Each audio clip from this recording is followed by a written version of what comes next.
कालीस्तोत्रम् परशुराम उवाच नमः शङ्करकान्तायै सारायै ते नमो नमः। नमो दुर्गतिनाशिन्यै मायायै ते नमो नमः। नमो नमो जगद्धात्र्यै जगत्कर्त्र्यै नमो नमः। नमोऽस्तु ते जगन्मात्रे कारणायै नमो नमः।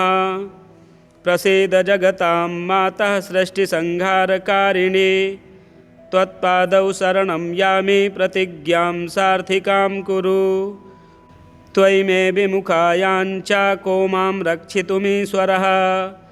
त्वं प्रसन्ना भव शुभे मां भक्तं भक्तवत्सले। युष्माभिः शिवलोके च मह्यं दत्तो वरः पुरा तं वरं सफलं कर्तुं त्वमर्हसि वरानने। रेणुकेयस्तवं श्रुत्वा प्रसन्ना भवदम्बिका मा भैरित्येवमुक्त्वा तु तत्रैवान्तरधीयत। एतद्भृगुकृतं स्तोत्रं भक्तियुक्तश्च यः पठेत् महाभयात् समुत्तीर्णः स भवेदेव लीलया। स पूजितश्च त्रैलोक्ये तत्रैव विजयी भवेत्। ज्ञानी श्रेष्ठो भवेच्चैव वैरिपक्षविमर्दकः। श्रीब्रह्मवैवर्तपुराणान्तर्गत श्रीपरशुरामकृतं कालीस्तोत्रं सम्पूर्णम्। कालिकाशतनामस्तोत्रं श्रीगणेशाय नमः। श्री उमामहेश्वराभ्यां नमः। श्रीसदाशिव उवाच शृणुदेवि जगद्वन्द्वे स्तोत्रमेतदनुत्तमं। पठनात् श्रवणाद्यस्य सर्वसिद्धीश्वरो भवेत्। असौभाग्यप्रशमनं सुखसम्पद्विवर्धनम् अकालमृत्युहरणं सर्वापद्विनिवारणम्। श्रीमदाद्या कालिकायाः सुखसान्निध्यकारणम्। स्तवस्यास्य प्रसादेन त्रिपुरारिरहं शिवे। स्तोत्रस्यास्य ऋषिर्देवी सदाशिव उदाहृतः। छन्दोऽनुष्टुप्देवताद्या कालिका परिकीर्तिता। धर्मकामार्थमोक्षेषु विनियोगः प्रकीर्तितः। ॐ अस्य श्री आद्या कालिका शतनामस्तोत्रमन्त्रस्य श्री सदाशिवऋषिः अनुष्टुप्छन्दः। श्री आद्या कालिका देवता धर्मकामार्थमोक्षसिद्ध्यर्थे जपे विनियोगः। ह्रीं काली श्रीं कराली च क्रीं कल्याणी कलावती कमला कलिदर्पघ्नी कपर्दीशकृपान्विता। कालिका कालमाता च काला नलसमद्युतिः कपर्दिनी करालास्या करुणामृतसागरा। कृपामयी कृपाधारा कृपापारा कृपागमा। कृशानुः कपिला कृष्णा कृष्णानन्दविवर्धिनी। कालरात्रिः कामरूपा कामपाशविमोचनी। कादम्बिनी कलाधारा कलिकल्मषनाशिनी। कुमारी पूजनप्रीता कुमारी पूजकालया। कुमारी भोजनानन्दा कुमारी रूपधारिणी। कदम्बवनसञ्चारा कदम्बवनवासिनी। कदम्बपुष्पसन्तोषा कदम्बपुष्पमालिनी। किशोरी कलकण्ठा च कलनादनिनादिनी। कादम्बरी पानरता तथा कादम्बरी प्रिया। कपालपात्रनिरता कङ्कालमाल्यधारिणी। कमलासनसन्तुष्टा कमलासनवासिनी। कमलालयमध्यस्था कमलामोदमोदिनी। कलहंसगतिः क्लैब्यनाशिनी कामरूपिणी। कामरूपकृता वासा कामपीठविलासिनी। कमनीया कल्पलता कमनीयविभूषणा। कमनीयगुणाराध्या कोमलाङ्गी कृशोदरी। कारणामृतसन्तोषा कारणानन्दसिद्धिदा। कारणानन्दजापेष्टा कारणार्चनहर्षिता। कारणार्णवसंमग्ना कारणव्रतपालिनी। कस्तूरी सौरभामोदा कस्तूरी तिलकोज्ज्वला। कस्तूरी पूजनरता कस्तूरी पूजकप्रिया। कस्तूरी दाहजननी कस्तूरी मृगतोषिणी। कस्तूरी भोजनप्रीता कर्पूरामोदमोदिता कर्पूरमालाभरणा कर्पूरचन्दनोक्षिता कर्पूरकारणाह्लादा कर्पूरामृतपायिनी कर्पूरसागरस्नाता कर्पूरसागरालया कूर्चबीजजपप्रीता कूर्चजापपरायणा कुलीना कौलिकाराध्या कौलिकप्रियकारिणी कुलाचारा कौतुकिनी कुलमार्गप्रदर्शिनी काशेश्वरी कष्टहर्त्री काशेशवरदायिनी काशेश्वरकृतामोदा काशेश्वरमनोरमा कलमञ्जीरचरणा क्वणत्काञ्ची विभूषणा काञ्चनाद्री कृतागारा काञ्चनाचलकौमुदी कामबीजजपानन्दा कामबीजस्वरूपिणी कुमतिघ्नी कुलीनार्ती नाशिनी कुलकामिनी क्रीं ह्रीं श्रीं मन्त्रवर्णेन कालकण्टकघातिनी इत्याद्या कालिका देव्याः शतनाम प्रकीर्तितं ककारकूटघटितं काले रूपस्वरूपकं पूजाकाले पठेद्यस्तु कालिकाकृतमानसः मन्त्रसिद्धिर्भवेदासु तस्य काली प्रसीदति बुद्धिं विद्याञ्च लभते गुरोरादेशमात्रतः धनवान् कीर्तिमान् भूयाद्दानशीलो दयान्वितः पुत्रपौत्रसुखैश्वर्यै मोदते साधको भुवि भौमावास्यानि साभागेमपञ्चकसमन्वितः पूजयित्वा महाकालीमाद्यां त्रिभुवनेश्वरीं पठित्वा शतनामानि साक्षात् कालीमयो भवेत् नासाध्यं विद्यते तस्य त्रिषु लोकेषु किञ्चन विद्यायां वाक्पतिः साक्षात् धने धनपतिर्भवेत् समुद्र इव गाम्भीर्ये बले च पवनोपमः तिग्मांशुरिव दुष्प्रेक्ष्यः शशिवत्शुभदर्शनः रूपे मूर्तिधरः कामो योषितां हृदयङ्गमः सर्वत्र जयमाप्नोति स्तवस्यास्य प्रसादतः यं यं कामं पुरस्कृत्य स्तोत्रमेतद्मुदीरयेत् तं तं काममवाप्नोति श्रीमदाद्या प्रसादतः रणे राजकुले द्यूते विवादे प्राणसङ्कटे दस्युग्रस्ते ग्रामदाहे सिंहव्याघ्रावृते तथा अरण्ये प्रान्तरे दुर्गे ग्रहराजभयेऽपि वा ज्वरदाहे चिराव्याधौ महारोगादिसङ्कुले बालग्रहादिरोगे च तथा दुःस्वप्नदर्शने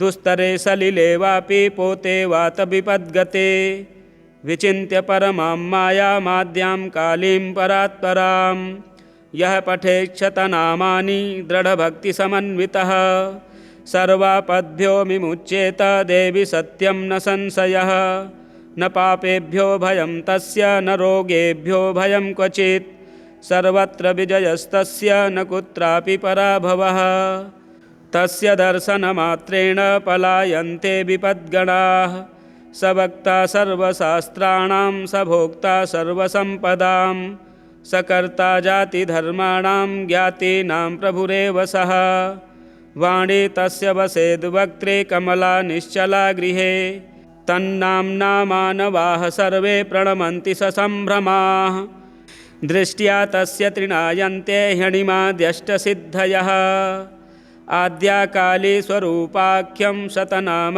प्रकीर्तितम् अष्टोत्तरशतावृत्त्या पुरश्चर्यास्य गीयते पुरस्क्रियान्वितं स्तोत्रं सर्वाभीष्टफलप्रदम् शतनामस्तुतिमिमाद्या काली स्वरूपिणी शतनामस्तुतिमिमाद्या काली स्वरूपिणी पठेद्वा पाठयेद्वापि शृणुयात् श्रावयेदपि सर्वपापविनिर्मुक्तो ब्रह्मसायुज्यमापुनुयात्।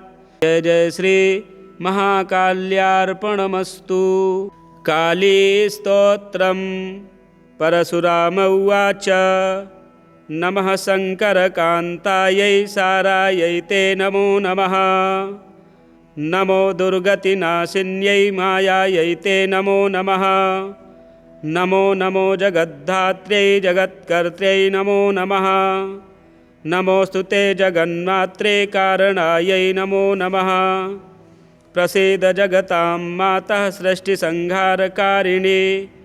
त्वत्पादौ शरणं यामि प्रतिज्ञां सार्थिकां कुरु। त्वयि मे विमुखायाञ्च को मां रक्षितुमीश्वरः। त्वं प्रसन्ना भव शुभे मां भक्तं भक्तवत्सले। युष्माभिः शिवलोके च मह्यं दत्तो वरः पुरा।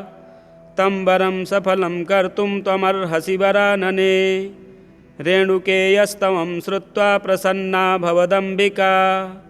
मा भैरित्येवमुक्त्वा तु तत्रैवान्तरधीयत। एतद्भृगुकृतं स्तोत्रं भक्तियुक्तश्च यः पठेत् महाभयात् समुत्तीर्णः स भवेदेव लीलया। स पूजितश्च त्रैलोक्ये तत्रैव विजयी भवेत्। ज्ञानी श्रेष्ठो भवेच्चैव वैरिपक्षविमर्दकः। श्रीब्रह्मवैवर्तपुराणान्तर्गत श्रीपरशुरामकृतं कालीस्तोत्रं सम्पूर्णम्। कालिकाशतनामस्तोत्रम्। श्रीगणेशाय नमः। श्री उमामहेश्वराभ्यां नमः। श्रीसदाशिव उवाच। शृणुदेवि जगद्वन्द्वे स्तोत्रमेतदनुत्तमं। पठनात् श्रवणाद्यस्य सर्वसिद्धीश्वरो भवेत्। असौभाग्यप्रशमनं सुखसम्पद्विवर्धनम्। अकालमृत्युहरणं सर्वापद्विनिवारणं। श्रीमदाद्या कालिकायाः सुखसान्निध्यकारणं। स्तवस्यास्य प्रसादेन त्रिपुरारिरहं शिवे। स्तोत्रस्यास्य ऋषिर्देवी सदाशिव उदाहृतः। छन्दोऽनुष्टुप्देवताद्या कालिका परिकीर्तिता। धर्मकामार्थमोक्षेषु विनियोगः प्रकीर्तितः। ॐ अस्य श्री आद्याकालिकाशतनामस्तोत्रमन्त्रस्य श्रीसदाशिवऋषिः अनुष्टुप्छन्दः। श्री आद्याकालिका देवता धर्मकामार्थमोक्षसिद्ध्यर्थे जपे विनियोगः। ह्रीं काली श्रीं कराली च क्रीं कल्याणी कलावती। कमला कलिदर्पघ्नी कपर्दीशकृपान्विता। कालिका कालमाता च काला नलसमद्युतिः। कपर्दिनी करालास्या करुणामृतसागरा। कृपामयी कृपाधारा कृपापारा कृपागमा। कृशानुः कपिला कृष्णा कृष्णानन्दविवर्धिनी। कालरात्रिः कामरूपा कामपाशविमोचनी। कादम्बिनी कलाधारा कलिकल्मषनाशिनी। कुमारी पूजनप्रीता कुमारी पूजकालया। कुमारी भोजनानन्दा कुमारी रूपधारिणी। कदम्बवनसञ्चारा कदम्बवनवासिनी। कदम्बपुष्पसन्तोषा कदम्बपुष्पमालिनी। किशोरी कलकण्ठा च कलनादनिनादिनी। कादम्बरी पानरता तथा कादम्बरी प्रिया। कपालपात्रनिरता कङ्कालमाल्यधारिणी। कमलासनसन्तुष्टा कमलासनवासिनी। कमलालयमध्यस्था कमलामोदमोदिनी। कलहंसगतिः क्लैब्यनाशिनी कामरूपिणी। कामरूपकृता वासा कामपीठविलासिनी। कमनीया कल्पलता कमनीयविभूषणा। कमनीयगुणाराध्या कोमलाङ्गी कृशोदरी। कारणामृतसन्तोषा कारणानन्दसिद्धिदा। कारणानन्दजापेष्टा कारणार्चनहर्षिता। कारणार्णवसंमग्ना कारणव्रतपालिनी। कस्तूरी सौरभामोदा कस्तूरी तिलकोज्ज्वला। कस्तूरी पूजनरता कस्तूरी पूजकप्रिया। कस्तूरी दाहजननी कस्तूरी मृगतोषिणी। कस्तूरी भोजनप्रीता कर्पूरामोदमोदिता। कर्पूरमालाभरणा कर्पूरचन्दनोक्षिता। कर्पूरकारणाह्लादा कर्पूरामृतपायिनी। कर्पूरसागरस्नाता कर्पूरसागरालया कूर्चबीजजपप्रीता कूर्चजापपरायणा कुलीना कौलिकाराध्या कौलिकप्रियकारिणी कुलाचारा कौतुकिनी कुलमार्गप्रदर्शिनी काशेश्वरी कष्टहर्त्री काशेशवरदायिनी काशेश्वरकृतामोदा काशेश्वरमनोरमा कलमञ्जीरचरणा क्वणत्काञ्ची विभूषणा काञ्चनाद्री कृतागारा काञ्चनाचलकौमुदी कामबीजजपानन्दा कामबीजस्वरूपिणी कुमतिघ्नी कुलीनार्ती नाशिनी कुलकामिनी क्रीं ह्रीं श्रीं मन्त्रवर्णेन कालकण्टकघातिनी इत्याद्या कालिका देव्याः शतनाम प्रकीर्तितं ककारकूटघटितं काले रूपस्वरूपकं पूजाकाले पठेद्यस्तु कालिकाकृतमानसः मन्त्रसिद्धिर्भवेदासु तस्य काली प्रसीदति बुद्धिं विद्याञ्च लभते गुरोरादेशमात्रतः धनवान् कीर्तिमान् भूयाद्दानशीलो दयान्वितः पुत्रपौत्रसुखैश्वर्यै मोदते साधको भुवि भौमावास्यानि साभागेमपञ्चकसमन्वितः पूजयित्वा महाकालीमाद्यां त्रिभुवनेश्वरीं पठित्वा शतनामानि साक्षात् कालीमयो भवेत् नासाध्यं विद्यते तस्य त्रिषु लोकेषु किञ्चन विद्यायां वाक्पतिः साक्षात् धने धनपतिर्भवेत् समुद्र इव गाम्भीर्ये बले च पवनोपमः तिग्मांशुरिव दुष्प्रेक्ष्यः शशिवत्सुभदर्शनः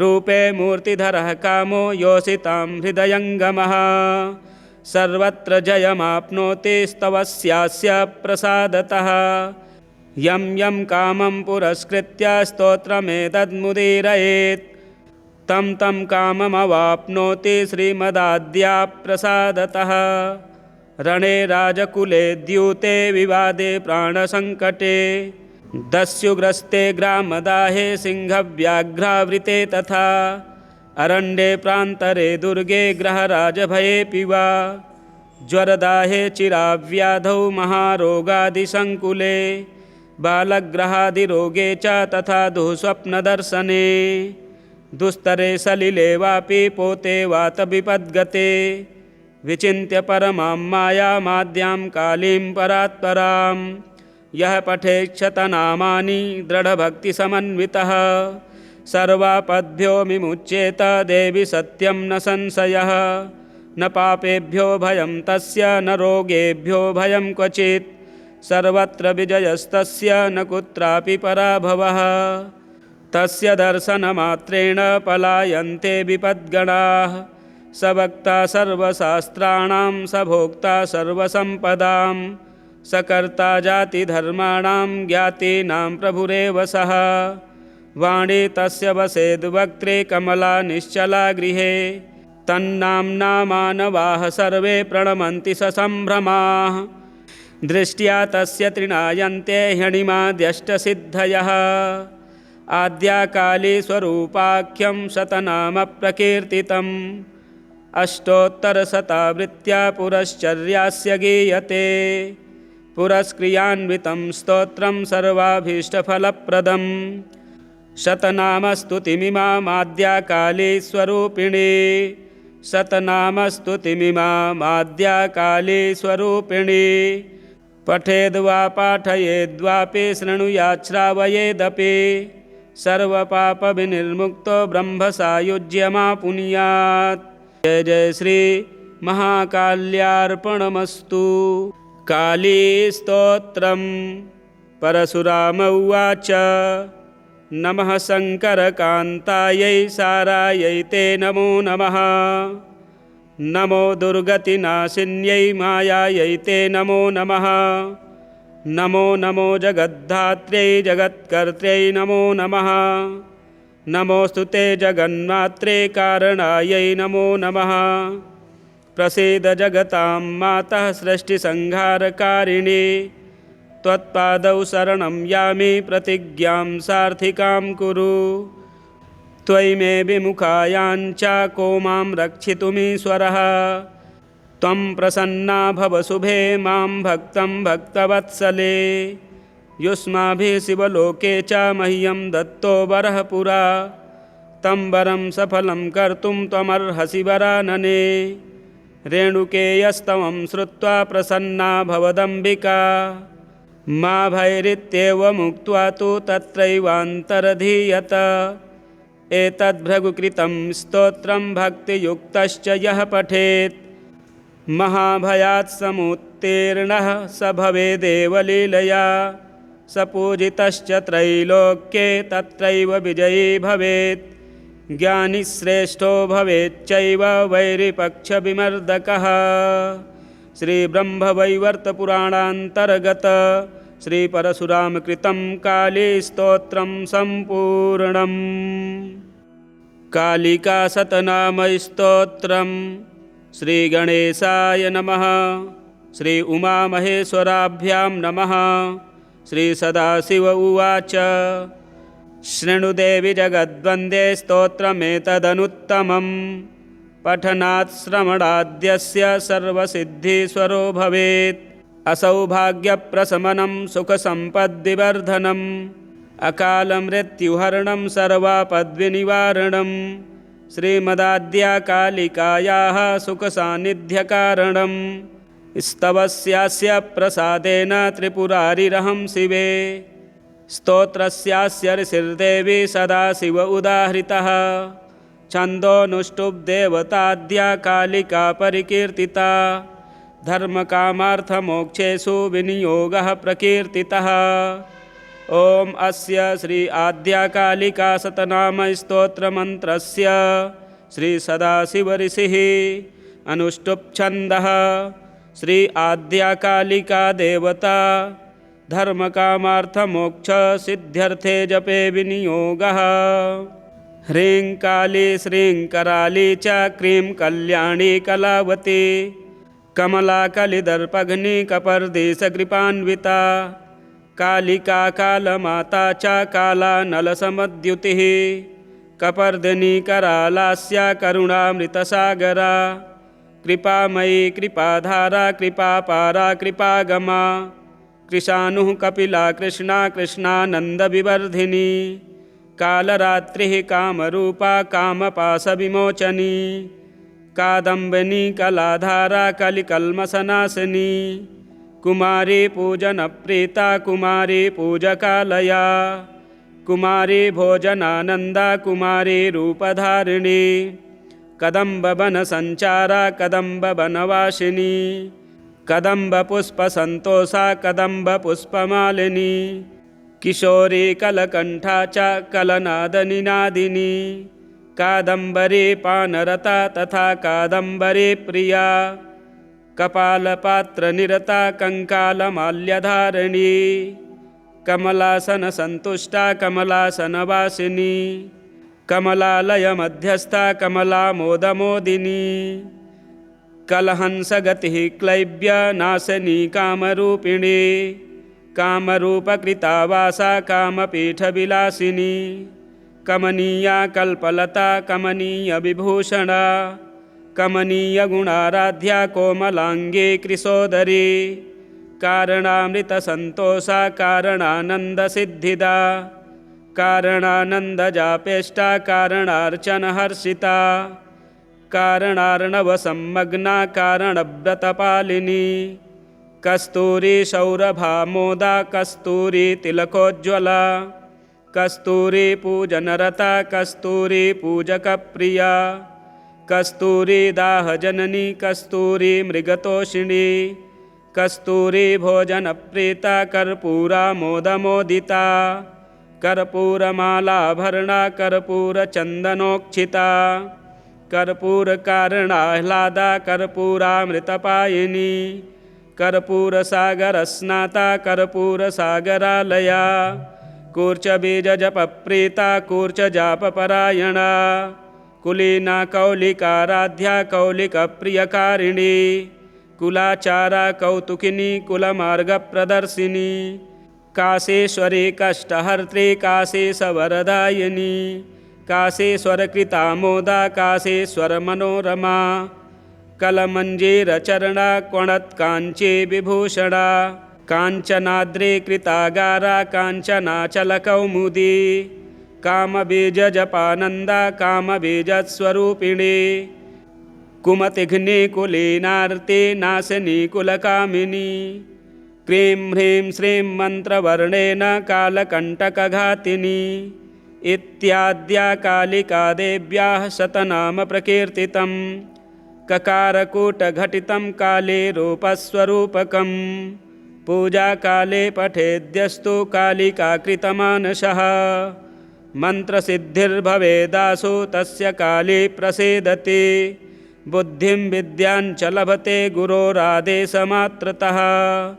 धनवान् कीर्तिमान् भूयाद्दानशीलो दयान्वितः पुत्रपौत्रसुखैश्वर्यै मोदते साधको भुवि भौमावास्यानि सा भागेमपञ्चकसमन्वितः पूजयित्वा महाकालीमाद्यां त्रिभुवनेश्वरीं पठित्वा शतनामानि साक्षात् कालीमयो भवेत् नासाध्यं विद्यते तस्य त्रिषु लोकेषु किञ्चन विद्यायां वाक्पतिः साक्षात् धने धनपतिर्भवेत् समुद्र इव गाम्भीर्ये बले च पवनोपमः तिग्मांशुरिव दुष्प्रेक्ष्यः शशिवत्शुभदर्शनः रूपे मूर्तिधरः कामो योषितां हृदयङ्गमः सर्वत्र जयमाप्नोति स्तवस्यास्य प्रसादतः यं यं कामं पुरस्कृत्य स्तोत्रमेतद्मुदीरयेत् तं तं काममवाप्नोति श्रीमदाद्या प्रसादतः रणे राजकुले द्यूते विवादे प्राणसङ्कटे दस्युग्रस्ते ग्रामदाहे सिंहव्याघ्रावृते तथा अरण्ये प्रान्तरे दुर्गे ग्रहराजभयेऽपि वा ज्वरदाहे चिराव्याधौ महारोगादिसङ्कुले बालग्रहादिरोगे च तथा दुःस्वप्नदर्शने दुस्तरे सलिले वापि पोते वातविपद्गते विचिन्त्य परमां मायामाद्यां कालीं परात्परां यः पठेक्षतनामानि दृढभक्तिसमन्वितः सर्वापद्भ्यो विमुच्येत देवि सत्यं न संशयः न पापेभ्यो भयं तस्य न रोगेभ्यो भयं क्वचित् सर्वत्र विजयस्तस्य न कुत्रापि पराभवः तस्य दर्शनमात्रेण पलायन्ते विपद्गणाः स वक्ता सर्वशास्त्राणां स भोक्ता सर्वसम्पदां स कर्ता जातिधर्माणां ज्ञातीनां प्रभुरेव सः वाणी तस्य वसेद्वक्त्रे कमला निश्चला गृहे तन्नाम्ना मानवाः सर्वे प्रणमन्ति ससम्भ्रमाः दृष्ट्या तस्य तृणायन्ते ह्यणिमाद्यष्टसिद्धयः आद्या काली स्वरूपाख्यं शतनाम प्रकीर्तितम् अष्टोत्तरशतावृत्त्या पुरश्चर्यास्य गीयते पुरस्क्रियान्वितं स्तोत्रं सर्वाभीष्टफलप्रदम् शतनामस्तुतिमिमाद्या काली स्वरूपिणी शतनामस्तुतिमिमाद्या काली स्वरूपिणी पठेद्वा पाठयेद्वापि शृणुयात् श्रावयेदपि सर्वपापविनिर्मुक्तो ब्रह्मसायुज्यमापुनुयात्। जय जय श्री महाकाल्यार्पणमस्तु। कालीस्तोत्रम् परशुराम उवाच नमः शङ्करकान्तायै सारायै ते नमो नमः नमो दुर्गतिनाशिन्यै मायायै ते नमो नमः नमो नमो जगद्धात्र्यै जगत्कर्त्र्यै नमो नमः नमोऽस्तु ते जगन्मात्रे कारणायै नमो नमः प्रसीद जगतां मातः सृष्टिसंहारकारिणी त्वत्पादौ शरणं यामि प्रतिज्ञां सार्थिकां कुरु त्वयि मे विमुखायाञ्च को मां रक्षितुमीश्वरः त्वं प्रसन्ना भव शुभे मां भक्तं भक्तवत्सले युष्माभिः शिवलोके च मह्यं दत्तो वरः पुरा तं वरं सफलं कर्तुं त्वमर्हसि वरानने। रेणुकेयस्तवं श्रुत्वा प्रसन्ना भवदम्बिका मा भैरित्येवमुक्त्वा तु तत्रैवान्तरधीयत। एतद्भृगुकृतं स्तोत्रं भक्तियुक्तश्च यः पठेत् महाभयात् समुत्तीर्णः स भवेदेव लीलया। स पूजितश्च त्रैलोक्ये तत्रैव विजयी भवेत्। ज्ञानी श्रेष्ठो भवेच्चैव वैरिपक्षविमर्दकः। श्रीब्रह्मवैवर्तपुराणान्तर्गत श्रीपरशुरामकृतं कालीस्तोत्रं सम्पूर्णम्। कालिकाशतनामस्तोत्रं। श्रीगणेशाय नमः। श्री उमामहेश्वराभ्यां नमः। श्रीसदाशिव उवाच शृणुदेवि जगद्वन्द्वे स्तोत्रमेतदनुत्तमं पठनात् श्रवणाद्यस्य सर्वसिद्धीश्वरो भवेत्। असौभाग्यप्रशमनं सुखसम्पद्विवर्धनम् अकालमृत्युहरणं सर्वापद्विनिवारणं श्रीमदाद्या कालिकायाः सुखसान्निध्यकारणं स्तवस्यास्य प्रसादेन त्रिपुरारिरहं शिवे।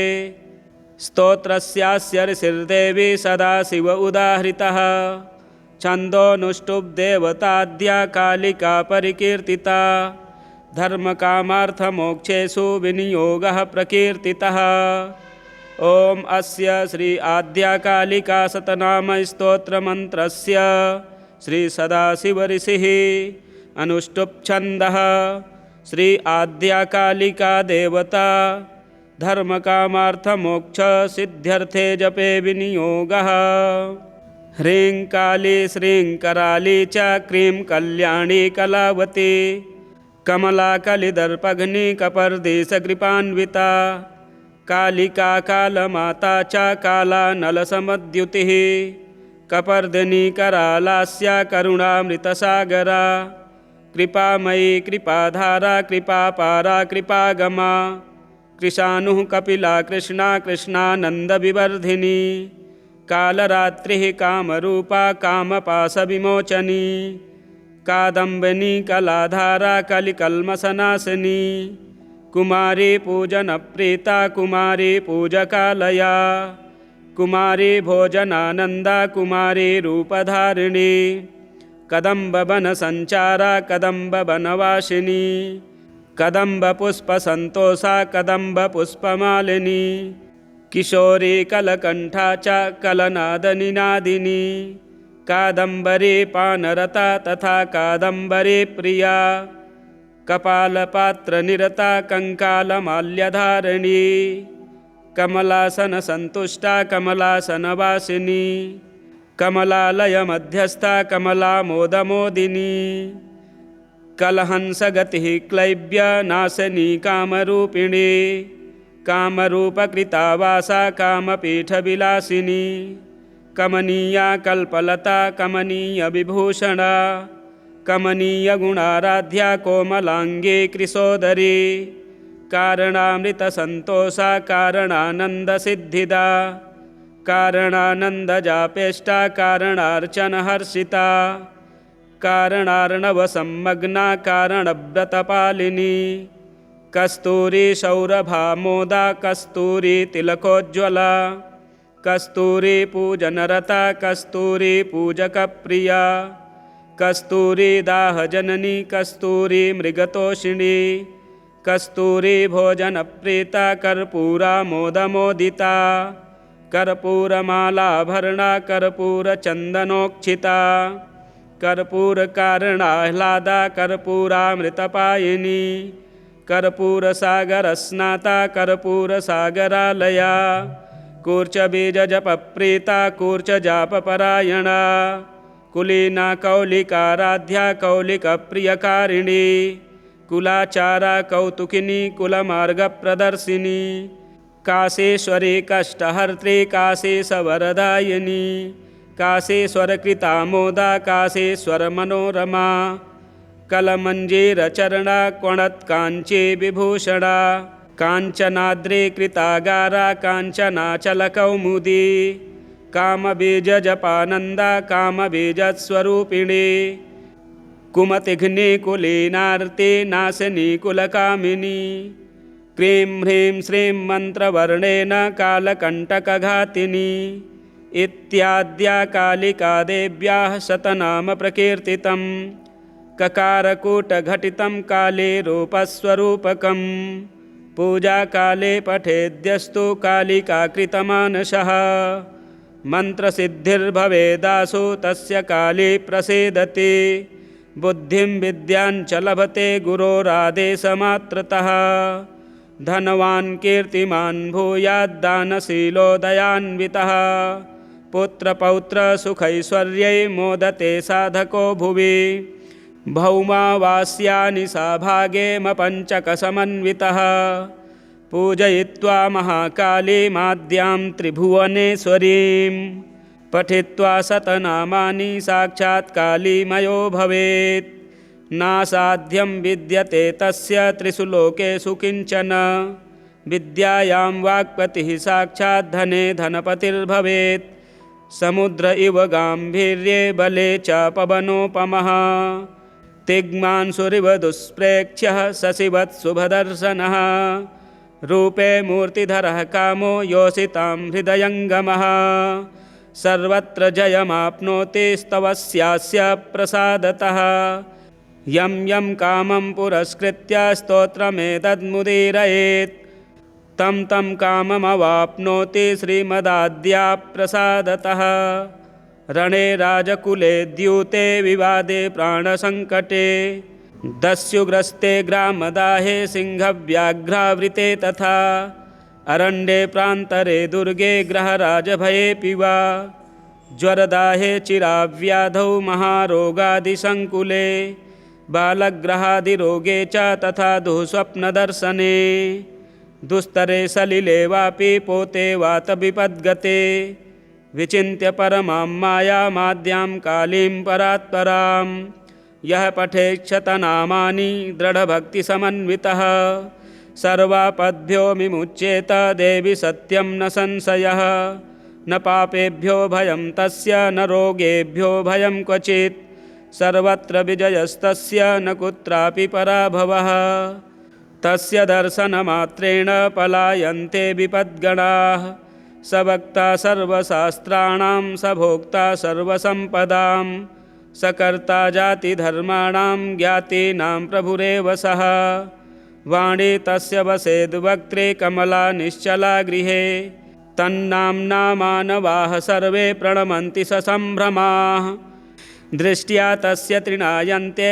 ह्यणिमाद्यष्टसिद्धयः आद्या काली स्वरूपाख्यं शतनाम प्रकीर्तितम् अष्टोत्तरशतावृत्त्या पुरश्चर्यास्य गीयते पुरस्क्रियान्वितं स्तोत्रं सर्वाभीष्टफलप्रदम् शतनामस्तुतिमिमाद्या काली स्वरूपिणी शतनामस्तुतिमिमाद्या काली स्वरूपिणी पठेद्वा पाठयेद्वापि शृणुयात् श्रावयेदपि सर्वपापविनिर्मुक्तो ब्रह्मसायुज्यमापुनुयात्।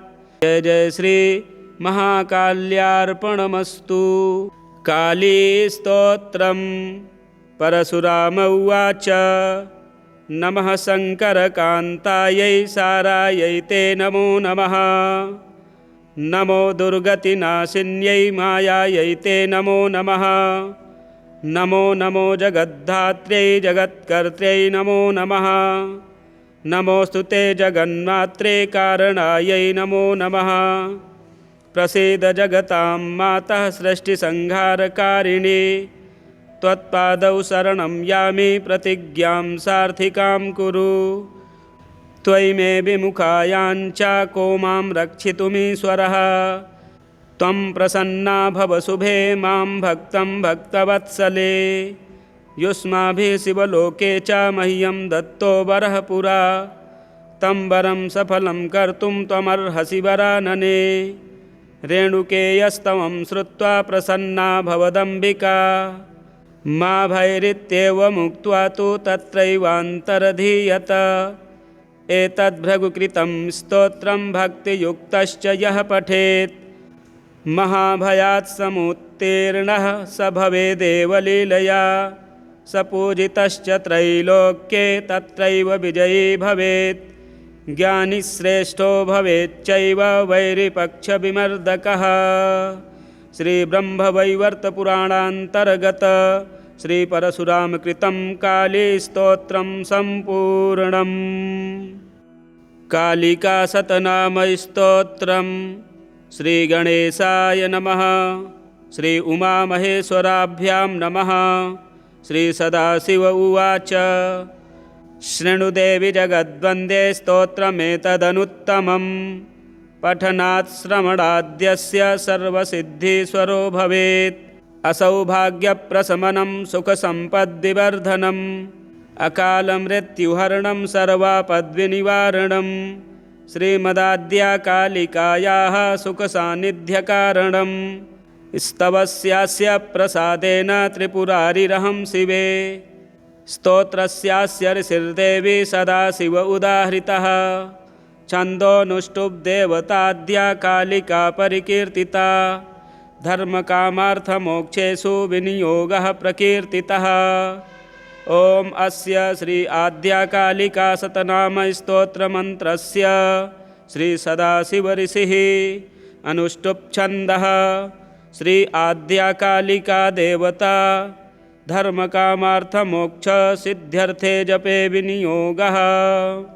ह्रीं काली श्रीं कराली च क्रीं कल्याणी कलावती कमला कलिदर्पघ्नी कपर्दीशकृपान्विता कालिका कालमाता च काला नलसमद्युतिः कपर्दिनी करालास्या करुणामृतसागरा कृपामयी कृपाधारा कृपापारा कृपागमा कृशानुः कपिला कृष्णा कृष्णानन्दविवर्धिनी कालरात्रिः कामरूपा कामपाशविमोचनी कादम्बिनी कलाधारा कलिकल्मषनाशिनी कुमारी पूजनप्रीता कुमारी पूजकालया कुमारी भोजनानन्दा कुमारी रूपधारिणी कदम्बवनसञ्चारा कदम्बवनवासिनी कदम्बपुष्पसन्तोषा कदम्बपुष्पमालिनी किशोरी कलकण्ठा च कलनादनिनादिनी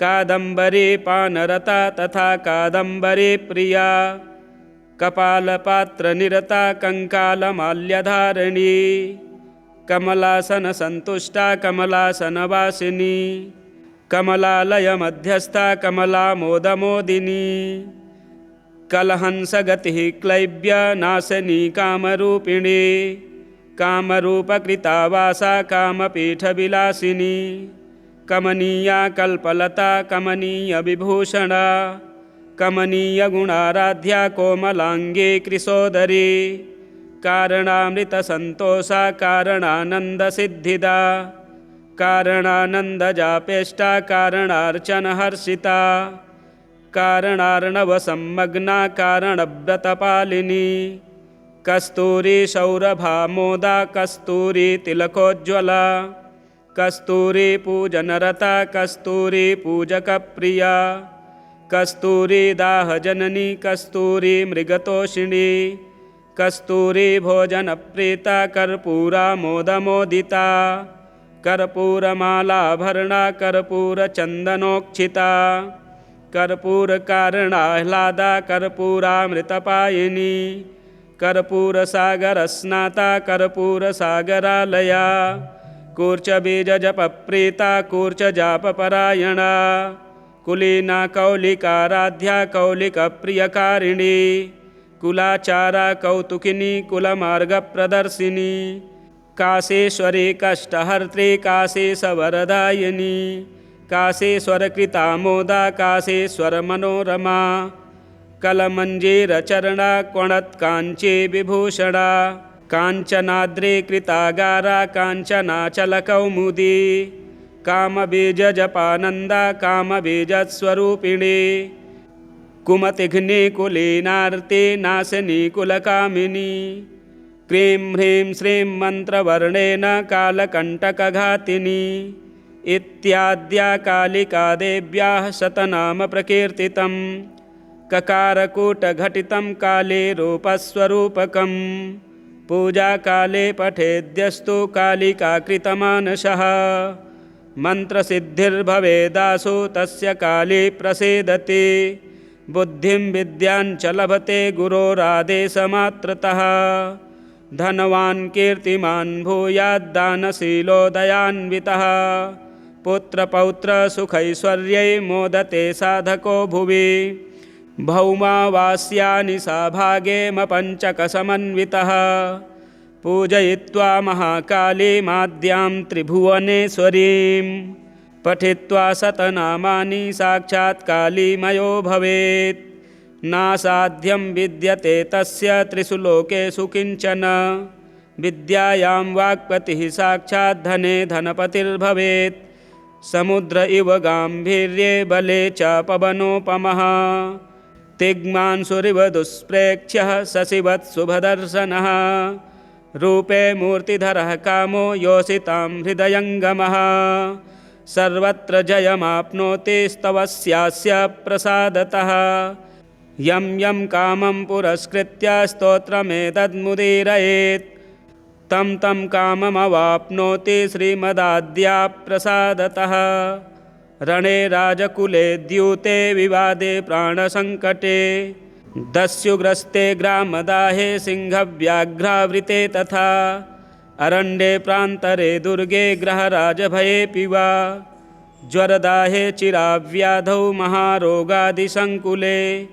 बालग्रहादिरोगे च तथा दुःस्वप्नदर्शने दुस्तरे सलिले वापि पोते वातविपद्गते विचिन्त्य परमां मायामाद्यां कालीं परात्परां यः पठेक्षतनामानि दृढभक्तिसमन्वितः सर्वापद्भ्यो विमुच्येत देवि सत्यं न संशयः न पापेभ्यो भयं तस्य न रोगेभ्यो भयं क्वचित् सर्वत्र विजयस्तस्य न कुत्रापि पराभवः तस्य दर्शनमात्रेण पलायन्ते विपद्गणाः स वक्ता सर्वशास्त्राणां स भोक्ता सर्वसम्पदां स कर्ता जातिधर्माणां ज्ञातीनां प्रभुरेव सः वाणी तस्य वसेद्वक्त्रे कमला निश्चला गृहे तन्नाम्ना मानवाः सर्वे प्रणमन्ति ससम्भ्रमाः दृष्ट्या तस्य तृणायन्ते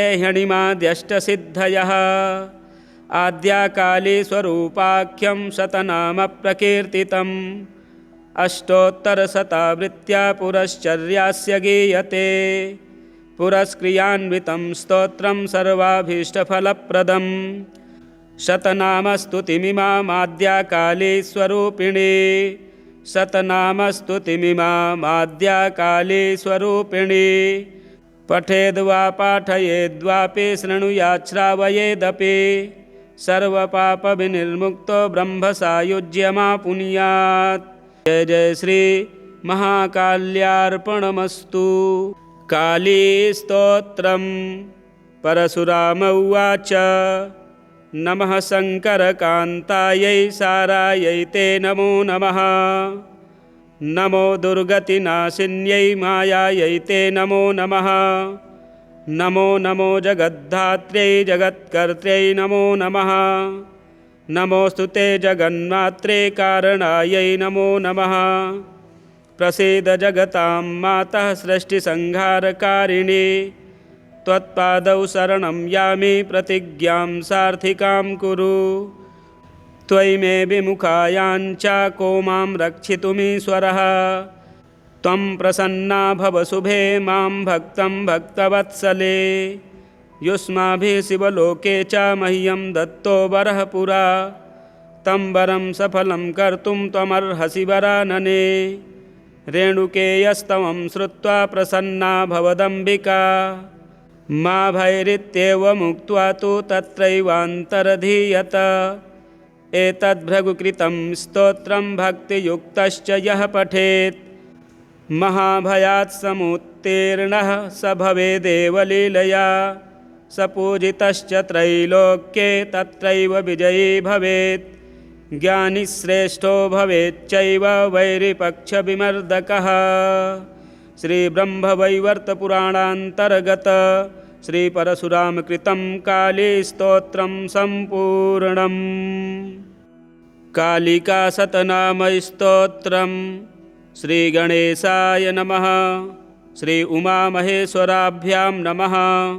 श्रीसदाशिव उवाच शृणुदेवि जगद्वन्द्वे स्तोत्रमेतदनुत्तमं पठनात् श्रवणाद्यस्य सर्वसिद्धीश्वरो भवेत्। असौभाग्यप्रशमनं सुखसम्पद्विवर्धनम् अकालमृत्युहरणं सर्वापद्विनिवारणं श्रीमदाद्या कालिकायाः सुखसान्निध्यकारणं स्तवस्यास्य प्रसादेन त्रिपुरारिरहं शिवे स्तोत्रस्यास्य ऋषिर्देवी सदाशिव उदाहृतः छन्दोऽनुष्टुप्देवताद्या कालिका परिकीर्तिता धर्मकामार्थमोक्षेषु विनियोगः प्रकीर्तितः। ॐ अस्य श्री आद्याकालिका शतनामस्तोत्रमन्त्रस्य श्री सदाशिवऋषिः अनुष्टुप्छन्दः। श्री आद्याकालिका देवता धर्मकामार्थमोक्षसिद्ध्यर्थे जपे विनियोगः।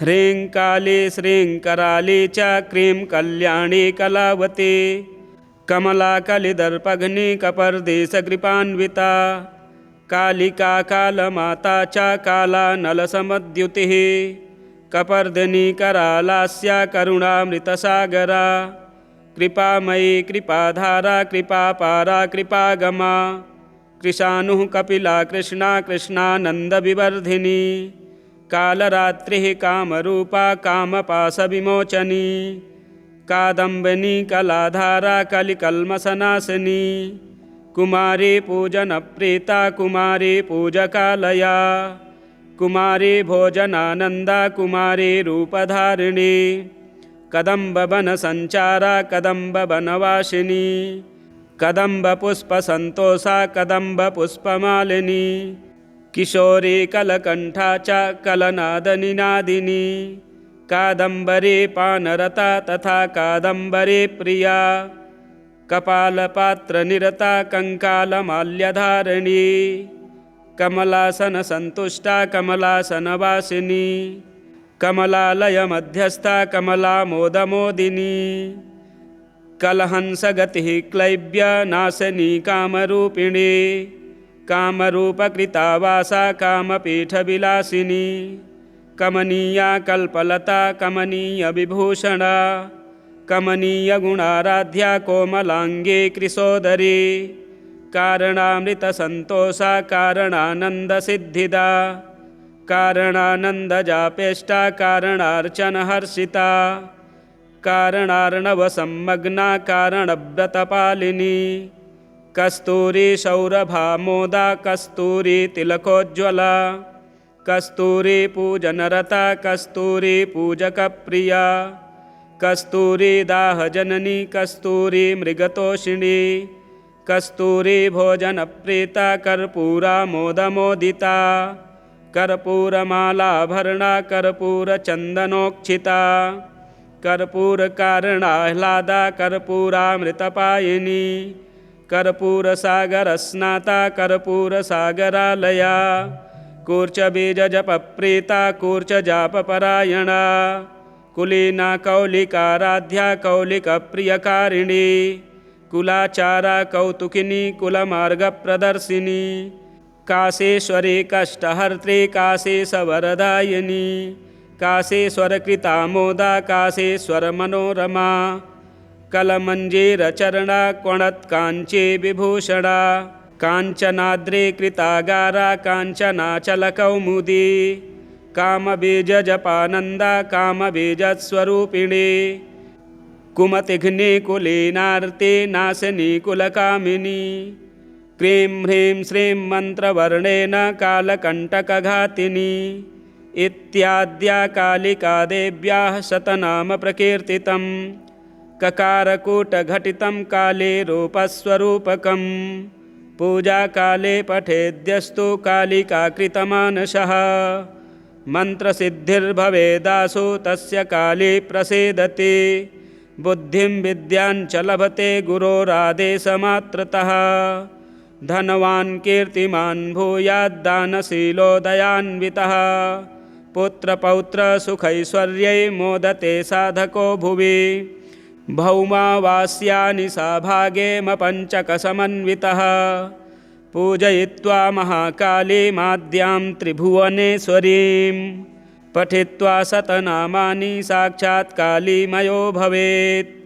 नासाध्यं विद्यते तस्य त्रिषु लोकेषु किञ्चन विद्यायां वाक्पतिः साक्षात् धने धनपतिर्भवेत् समुद्र इव गाम्भीर्ये बले च पवनोपमः तिग्मांशुरिव दुष्प्रेक्ष्यः शशिवत् शुभदर्शनः रूपे मूर्तिधरः कामो योषितां हृदयङ्गमः सर्वत्र जयमाप्नोति स्तवस्यास्य प्रसादतः यं यं कामं पुरस्कृत्य स्तोत्रमेतद्मुदीरयेत् तं तं काममवाप्नोति श्रीमदाद्या प्रसादतः रणे राजकुले द्यूते विवादे प्राणसङ्कटे दस्युग्रस्ते ग्रामदाहे सिंहव्याघ्रावृते तथा अरण्ये प्रान्तरे दुर्गे ग्रहराजभयेऽपि वा ज्वरदाहे चिराव्याधौ महारोगादिसङ्कुले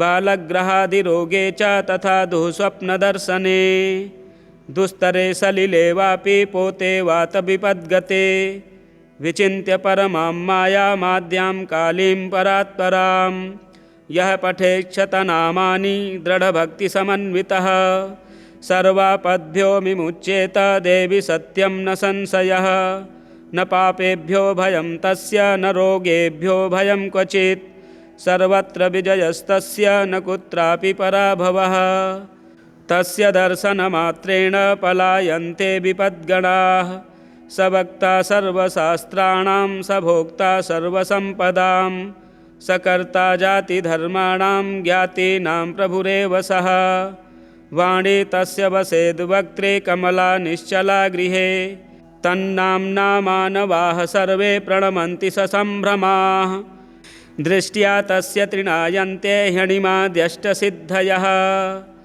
आद्या काली स्वरूपाख्यं शतनाम प्रकीर्तितम् अष्टोत्तरशतावृत्त्या पुरश्चर्यास्य गीयते पुरस्क्रियान्वितं स्तोत्रं सर्वाभीष्टफलप्रदम् शतनामस्तुतिमिमाद्या काली स्वरूपिणी शतनामस्तुतिमिमाद्या काली स्वरूपिणी पठेद्वा पाठयेद्वापि शृणुयात् श्रावयेदपि सर्वपापविनिर्मुक्तो ब्रह्मसायुज्यमापुनुयात्। जय जय श्री महाकाल्यार्पणमस्तु। कालीस्तोत्रम् परशुराम उवाच नमः शङ्करकान्तायै सारायै ते नमो नमः नमो दुर्गतिनाशिन्यै मायायै ते नमो नमः नमो नमो जगद्धात्र्यै जगत्कर्त्र्यै नमो नमः नमोऽस्तु ते जगन्मात्रे कारणायै नमो नमः प्रसीद जगतां मातः सृष्टिसंहारकारिणी त्वत्पादौ शरणं यामि प्रतिज्ञां सार्थिकां कुरु त्वयि मे विमुखायाञ्च को मां रक्षितुमीश्वरः त्वं प्रसन्ना भव शुभे मां भक्तं भक्तवत्सले युष्माभिः शिवलोके च मह्यं दत्तो वरः पुरा तं वरं सफलं कर्तुं त्वमर्हसि वरानने रेणुकेयस्तवं श्रुत्वा प्रसन्ना भवदम्बिका मा भैरित्येवमुक्त्वा तु तत्रैवान्तरधीयत एतद्भृगुकृतं स्तोत्रं भक्तियुक्तश्च यः पठेत् महाभयात् समुत्तीर्णः स भवेदेव लीलया स पूजितश्च त्रैलोक्ये तत्रैव विजयी भवेत् ज्ञानी श्रेष्ठो भवेच्चैव वैरिपक्षविमर्दकः। श्रीब्रह्मवैवर्तपुराणान्तर्गत श्रीपरशुरामकृतं कालीस्तोत्रं सम्पूर्णम्। कालिकाशतनामस्तोत्रम् श्रीगणेशाय नमः। श्री उमामहेश्वराभ्यां नमः। श्रीसदाशिव उवाच शृणुदेवि जगद्वन्द्वे स्तोत्रमेतदनुत्तमं पठनात् श्रवणाद्यस्य सर्वसिद्धीश्वरो भवेत्। असौभाग्यप्रशमनं सुखसम्पद्विवर्धनम् अकालमृत्युहरणं सर्वापद्विनिवारणं श्रीमदाद्याकालिकायाः सुखसान्निध्यकारणं स्तवस्यास्य प्रसादेन त्रिपुरारिरहं शिवे स्तोत्रस्यास्य ऋषिर्देवी सदाशिव उदाहृतः छन्दोऽनुष्टुप्देवताद्या कालिका परिकीर्तिता धर्मकामार्थमोक्षेषु विनियोगः प्रकीर्तितः। ॐ अस्य श्री आद्याकालिका शतनामस्तोत्रमन्त्रस्य श्री सदाशिवऋषिः अनुष्टुप्छन्दः श्री आद्याकालिका देवता धर्मकामार्थमोक्षसिद्ध्यर्थे जपे विनियोगः। ह्रीं काली श्रीं कराली च क्रीं कल्याणी कलावती कमला कलिदर्पघ्नि कपर्दिशकृपान्विता कालिका कालमाता च काला नलसमद्युतिः कपर्दिनी करालास्या करुणामृतसागरा कृपामयी कृपाधारा कृपापारा कृपागमा कृशानुः कपिला कृष्णा कृष्णानन्दविवर्धिनी कालरात्रिः कामरूपा कामपाशविमोचनी कादम्बिनी कलाधारा कलिकल्मषनाशिनी कुमारी पूजनप्रीता कुमारी पूजकालया कुमारी भोजनानन्दा कुमारी रूपधारिणी कदम्बवनसञ्चारा कदम्बवनवासिनी कदम्बपुष्पसन्तोषा कदम्बपुष्पमालिनी किशोरी कलकण्ठा च कलनादनिनादिनी कादम्बरी पानरता तथा कादम्बरी प्रिया कपालपात्रनिरता कंकालमाल्यधारिणी कमलासनसन्तुष्टा कमलासनवासिनी कमलालयमध्यस्था कमलामोदमोदिनी कलहंसगतिः क्लैब्यनाशिनी कामरूपिणी कामरूपकृता वासा कामपीठविलासिनी कमनीया कल्पलता कमनीयविभूषणा कमनीयगुणाराध्या कोमलांगी कृशोदरी कारणामृतसन्तोषा कारणानन्दसिद्धिदा कारणानन्दजापेष्टा कारणार्चनहर्षिता कारणार्णवसंमग्ना कारणव्रतपालिनी कस्तूरी सौरभामोदा कस्तूरी तिलकोज्ज्वला कस्तूरी पूजनरता कस्तूरी पूजकप्रिया कस्तूरी दाहजननी कस्तूरी मृगतोषिणी कस्तूरी भोजनप्रीता कर्पूरामोदमोदिता कर्पूरमालाभरणा कर्पूरचन्दनोक्षिता कर्पूरकारणाह्लादा कर्पूरामृतपायिनी कर्पूरसागरस्नाता कर्पूरसागरालया कूर्चबीजजपप्रीता कूर्चजापपरायणा कुलीना कौलिकाराध्या कौलिकप्रियकारिणी कुलाचारा कौतुकिनी कुलमार्गप्रदर्शिनी काशेश्वरी कष्टहर्त्री काशेशवरदायिनी काशेश्वरकृतामोदा काशेश्वरमनोरमा कलमञ्जीरचरणा क्वणत्काञ्ची विभूषणा काञ्चनाद्री कृतागारा काञ्चनाचलकौमुदी कामबीजजपानन्दा कामबीजस्वरूपिणी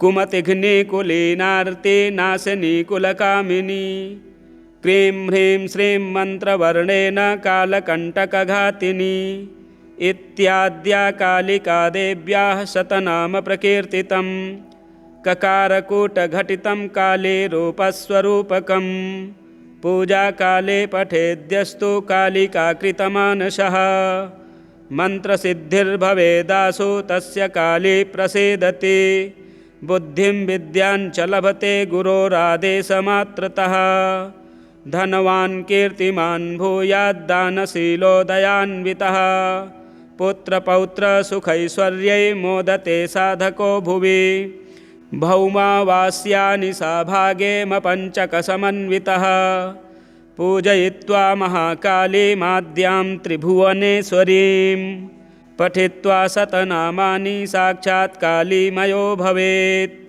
नासाध्यं विद्यते तस्य त्रिषु लोकेषु किञ्चन।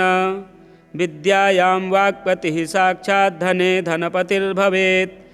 समुद्र इव गाम्भीर्ये बले च पवनोपमः तिग्मांशुरिव दुष्प्रेक्ष्यः शशिवत् शुभदर्शनः रूपे मूर्तिधरः कामो योषितां हृदयङ्गमः सर्वत्र जयमाप्नोति स्तवस्यास्य प्रसादतः यं यं कामं पुरस्कृत्य स्तोत्रमेतद्मुदीरयेत् तं तं काममवाप्नोति श्रीमदाद्या प्रसादतः।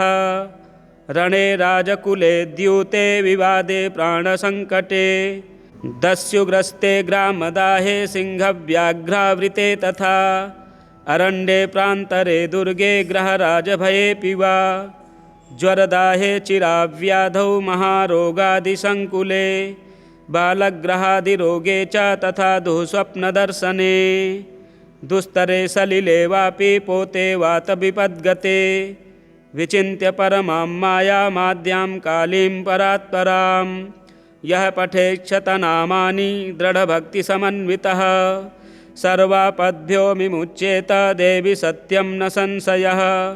न पापेभ्यो भयं तस्य न रोगेभ्यो भयं क्वचित् सर्वत्र विजयस्तस्य न कुत्रापि पराभवः। तस्य दर्शनमात्रेण पलायन्ते विपद्गणाः स वक्ता सर्वशास्त्राणां स भोक्ता सर्वसम्पदां स कर्ता जातिधर्माणां ज्ञातीनां प्रभुरेव सः। वाणी तस्य वसेद्वक्त्रे कमला निश्चला गृहे तन्नाम्ना मानवाः सर्वे प्रणमन्ति ससम्भ्रमाः दृष्ट्या तस्य तृणायन्ते ह्यणिमाद्यष्टसिद्धयः आद्या काली स्वरूपाख्यं शतनाम प्रकीर्तितम् अष्टोत्तरशतावृत्त्या पुरश्चर्यास्य गीयते पुरस्क्रियान्वितं स्तोत्रं सर्वाभीष्टफलप्रदम् शतनामस्तुतिमिमाद्या काली स्वरूपिणी शतनामस्तुतिमिमाद्या काली स्वरूपिणी पठेद्वा पाठयेद्वापि शृणुयात् श्रावयेदपि सर्वपापविनिर्मुक्तो ब्रह्मसायुज्यमापुनुयात्। जय जय श्री महाकाल्यार्पणमस्तु। कालीस्तोत्रम् परशुराम उवाच नमः शङ्करकान्तायै सारायै ते नमो नमः नमो दुर्गतिनाशिन्यै मायायै ते नमो नमः नमो नमो जगद्धात्र्यै जगत्कर्त्र्यै नमो नमः नमोऽस्तु ते जगन्मात्रे कारणायै नमो नमः प्रसीद जगतां मातः सृष्टिसंहारकारिणी त्वत्पादौ शरणं यामि प्रतिज्ञां सार्थिकां कुरु त्वयि मे विमुखायाञ्च को मां रक्षितुमीश्वरः त्वं प्रसन्ना भव शुभे मां भक्तं भक्तवत्सले युष्माभिः शिवलोके च मह्यं दत्तो वरः पुरा तं वरं सफलं कर्तुं त्वमर्हसि वरानने रेणुकेयस्तवं श्रुत्वा प्रसन्ना भवदम्बिका मा भैरित्येवमुक्त्वा तु तत्रैवान्तरधीयत एतद्भृगुकृतं स्तोत्रं भक्तियुक्तश्च यः पठेत् महाभयात् समुत्तीर्णः स भवेदेव लीलया स पूजितश्च त्रैलोक्ये तत्रैव विजयी भवेत् ज्ञानी श्रेष्ठो भवेच्चैव वैरिपक्षविमर्दकः। श्रीब्रह्मवैवर्तपुराणान्तर्गत श्रीपरशुरामकृतं कालीस्तोत्रं सम्पूर्णम्। कालिकाशतनामस्तोत्रं श्रीगणेशाय नमः। श्री उमामहेश्वराभ्यां नमः।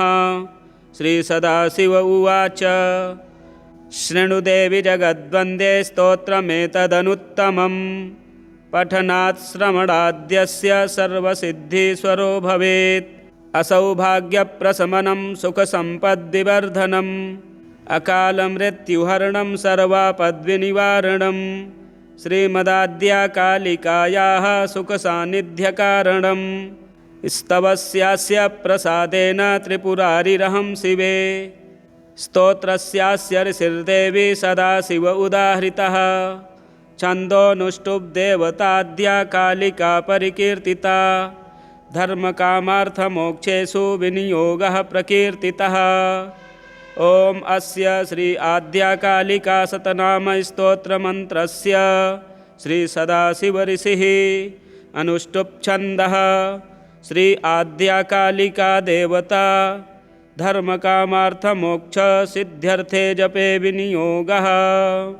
ह्रीं काली श्रीं कराली च क्रीं कल्याणी कलावती कमला कलिदर्पघ्नि कपर्दिशकृपान्विता कालिका कालमाता च काला नलसमद्युतिः कपर्दिनी करालास्या करुणामृतसागरा कृपामयी कृपाधारा कृपापारा कृपागमा कृशानुः कपिला कृष्णा कृष्णानन्दविवर्धिनी कालरात्रिः कामरूपा कामपाशविमोचनी कादम्बिनी कलाधारा कलिकल्मषनाशिनी कुमारी पूजनप्रीता कुमारी पूजकालया कुमारी भोजनानन्दा कुमारी रूपधारिणी कदम्बवनसञ्चारा कदम्बवनवासिनी कदम्बपुष्पसन्तोषा कदम्बपुष्पमालिनी किशोरी कलकण्ठा च कलनादनिनादिनी कादम्बरी पानरता तथा कादम्बरी प्रिया कपालपात्रनिरता कंकालमाल्यधारिणी कमलासनसन्तुष्टा कमलासनवासिनी कमलालयमध्यस्था कमलामोदमोदिनी कलहंसगतिः क्लैब्य नाशनी कामरूपिणी कामरूपकृता वासा कामपीठविलासिनी कमनीया कल्पलता कमनीयविभूषणा कमनीयगुणाराध्या कोमलांगी कृशोदरी कारणामृतसन्तोषा कारणानन्दसिद्धिदा कारणानन्दजापेष्टा कारणार्चनहर्षिता कारणार्णवसंमग्ना कारणव्रतपालिनी कस्तूरी सौरभामोदा कस्तूरी तिलकोज्ज्वला कस्तूरी पूजनरता कस्तूरी पूजकप्रिया कस्तूरी दाहजननी कस्तूरी मृगतोषिणी कस्तूरी भोजनप्रीता कर्पूरा मोदमोदिता कर्पूरमालाभरणा कर्पूरचन्दनोक्षिता कर्पूरकारणाह्लादा कर्पूरामृतपायिनी कर्पूरसागरस्नाता कर्पूरसागरालया कूर्चबीजजपप्रीता कूर्चजापपरायणा कुलीना कौलिकाराध्या कौलिकप्रियकारिणी कुलाचारा कौतुकिनी कुलमार्गप्रदर्शिनी काशेश्वरी कष्टहर्त्री काशेशवरदायिनी काशेश्वरकृतामोदा काशेश्वरमनोरमा कलमञ्जीरचरणा क्वणत्काञ्ची विभूषणा काञ्चनाद्री कृतागारा काञ्चनाचलकौमुदी कामबीजजपानन्दा कामबीजस्वरूपिणी कुमतिघ्नि कुलीनार्ति नाशिनी कुलकामिनी क्रीं ह्रीं श्रीं मन्त्रवर्णेन कालकण्टकघातिनी इत्याद्या कालिका देव्याः शतनाम प्रकीर्तितं ककारकूटघटितं काले रूपस्वरूपकं पूजाकाले पठेद्यस्तु कालिकाकृतमानसः मन्त्रसिद्धिर्भवेदासु तस्य काली प्रसीदति बुद्धिं विद्याञ्च लभते गुरोरादेशमात्रतः धनवान् कीर्तिमान् भूयाद्दानशीलो दयान्वितः पुत्रपौत्रसुखैश्वर्यै मोदते साधको भुवि भौमावास्यानि साभागेमपञ्चकसमन्वितः पूजयित्वा महाकालीमाद्यां त्रिभुवनेश्वरीं पठित्वा शतनामानि साक्षात् कालीमयो भवेत् नासाध्यं विद्यते तस्य त्रिषु लोकेषु किञ्चन। विद्यायां वाक्पतिः साक्षात् धने धनपतिर्भवेत्। समुद्र इव गाम्भीर्ये बले च पवनोपमः। तिग्मांशुरिव दुष्प्रेक्ष्यः शशिवत् शुभदर्शनः। रूपे मूर्तिधरः कामो योषितां हृदयङ्गमः। सर्वत्र जयमाप्नोति स्तवस्यास्य प्रसादतः। यं यं कामं पुरस्कृत्य स्तोत्रमेतद्मुदीरयेत् तं तं काममवाप्नोति श्रीमदाद्या प्रसादतः। रणे राजकुले द्यूते विवादे प्राणसङ्कटे दस्युग्रस्ते ग्रामदाहे सिंहव्याघ्रावृते तथा। अरण्ये प्रान्तरे दुर्गे ग्रहराजभयेऽपि वा। ज्वरदाहे चिराव्याधौ महारोगादिसङ्कुले बालग्रहादिरोगे च तथा दुःस्वप्नदर्शने। दुस्तरे सलिले वापि पोते वातविपद्गते विचिन्त्य परमां मायामाद्यां कालीं परात्परां। यः पठेक्षतनामानि दृढभक्तिसमन्वितः सर्वापद्भ्यो विमुच्येत देवि सत्यं न संशयः। न पापेभ्यो भयं तस्य न रोगेभ्यो भयं क्वचित्। सर्वत्र विजयस्तस्य न कुत्रापि पराभवः। तस्य दर्शनमात्रेण पलायन्ते विपद्गणाः। स वक्ता सर्वशास्त्राणां स भोक्ता सर्वसम्पदां। स कर्ता जातिधर्माणां ज्ञातीनां प्रभुरेव सः। वाणी तस्य वसेद्वक्त्रे कमला निश्चला गृहे। तन्नाम्ना मानवाः सर्वे प्रणमन्ति ससम्भ्रमाः। दृष्ट्या तस्य तृणायन्ते ह्यणिमाद्यष्टसिद्धयः। आद्याकाली स्वरूपाख्यं शतनामप्रकीर्तितम्। अष्टोत्तरशतावृत्त्या पुरश्चर्यास्य गीयते। पुरस्क्रियान्वितं स्तोत्रं सर्वाभीष्टफलप्रदम्। शतनामस्तुतिमिमामाद्याकाली स्वरूपिणी। शतनामस्तुतिमिमामाद्याकाली स्वरूपिणी। पठेद्वा पाठयेद्वापि शृणुयात् श्रावयेदपि। सर्वपापविनिर्मुक्तो ब्रह्मसायुज्यमापुनुयात्। जय जय श्री महाकाल्यार्पणमस्तु। कालीस्तोत्रम्। परशुराम उवाच नमः शङ्करकान्तायै सारायै ते नमो नमः। नमो दुर्गतिनाशिन्यै मायायै ते नमो नमः। नमो नमो जगद्धात्र्यै जगत्कर्त्र्यै नमो नमः। नमोऽस्तु ते जगन्मात्रे कारणायै नमो नमः। प्रसीद जगतां मातः सृष्टिसंहारकारिणी। त्वत्पादौ शरणं यामि प्रतिज्ञां सार्थिकां कुरु। त्वयि मे विमुखायाञ्च को मां रक्षितुमीश्वरः। त्वं प्रसन्ना भव शुभे मां भक्तं भक्तवत्सले। युष्माभिः शिवलोके च मह्यं दत्तो वरः पुरा। तं वरं सफलं कर्तुं त्वमर्हसि वरानने। रेणुकेयस्तवं श्रुत्वा प्रसन्ना भवदम्बिका। मा भैरित्येवमुक्त्वा तु तत्रैवान्तरधीयत। एतद्भृगुकृतं स्तोत्रं भक्तियुक्तश्च यः पठेत्। महाभयात् समुत्तीर्णः स भवेदेव लीलया। स पूजितश्च त्रैलोक्ये तत्रैव विजयी भवेत्। ज्ञानी श्रेष्ठो भवेच्चैव वैरिपक्षविमर्दकः। श्रीब्रह्मवैवर्तपुराणान्तर्गत श्रीपरशुरामकृतं कालीस्तोत्रं सम्पूर्णम्। कालिकाशतनामस्तोत्रं। श्रीगणेशाय नमः। श्री उमामहेश्वराभ्यां नमः। श्रीसदाशिव उवाच शृणुदेवि जगद्वन्द्वे स्तोत्रमेतदनुत्तमम्। पठनात् श्रवणाद्यस्य सर्वसिद्धिस्वरो भवेत्। असौभाग्यप्रशमनं सुखसम्पद्विवर्धनम्। अकालमृत्युहरणं सर्वापद्विनिवारणम्। श्रीमदाद्याकालिकायाः सुखसान्निध्यकारणम्। स्तवस्यास्य प्रसादेन त्रिपुरारिरहं शिवे। स्तोत्रस्यास्य ऋषिर्देवी सदा शिव उदाहृतः छन्दोनुष्टुप्देवताद्या कालिका परिकीर्तिता धर्मकामार्थमोक्षेषु विनियोगः प्रकीर्तितः।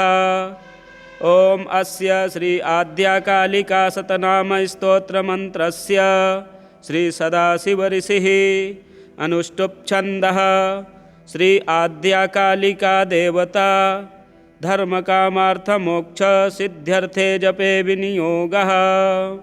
ह्रीं काली श्रीं कराली च क्रीं कल्याणी कलावती कमला कलिदर्पघ्नि कपर्दिशकृपान्विता कालिका कालमाता च काला नलसमद्युतिः कपर्दिनी करालास्या करुणामृतसागरा कृपामयी कृपाधारा कृपापारा कृपागमा कृशानुः कपिला कृष्णा कृष्णानन्दविवर्धिनी कालरात्रिः कामरूपा कामपाशविमोचनी कादम्बिनी कलाधारा कलिकल्मषनाशिनी कुमारी पूजनप्रीता कुमारी पूजकालया कुमारी भोजनानन्दा कुमारी रूपधारिणी कदम्बवनसञ्चारा कदम्बवनवासिनी कदम्बपुष्पसन्तोषा कदम्बपुष्पमालिनी किशोरी कलकण्ठा च कलनादनिनादिनी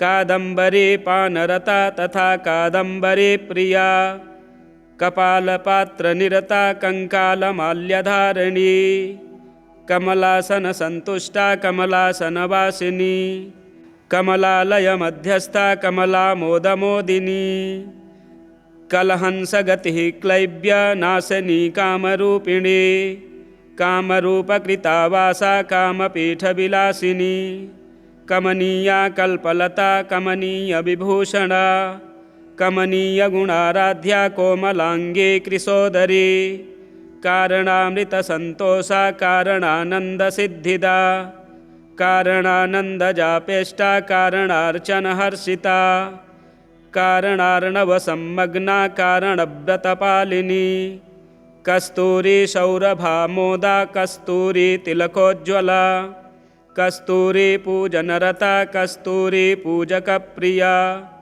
कस्तूरी दाहजननी कस्तूरी मृगतोषिणी कस्तूरी भोजनप्रीता कर्पूरा मोदमोदिता कर्पूरमालाभरणा कर्पूरचन्दनोक्षिता कर्पूरकारणाह्लादा कर्पूरामृतपायिनी कर्पूरसागरस्नाता कर्पूरसागरालया कूर्चबीजजपप्रीता कूर्चजापपरायणा कुलीना कौलिकाराध्या कौलिकप्रियकारिणी कुलाचारा कौतुकिनी कुलमार्गप्रदर्शिनी काशेश्वरी कष्टहर्त्री काशेशवरदायिनी काशेश्वरकृतामोदा काशेश्वरमनोरमा कलमञ्जीरचरणा क्वणत्काञ्ची विभूषणा काञ्चनाद्री कृतागारा काञ्चनाचलकौमुदी कामबीजजपानन्दा कामबीजस्वरूपिणी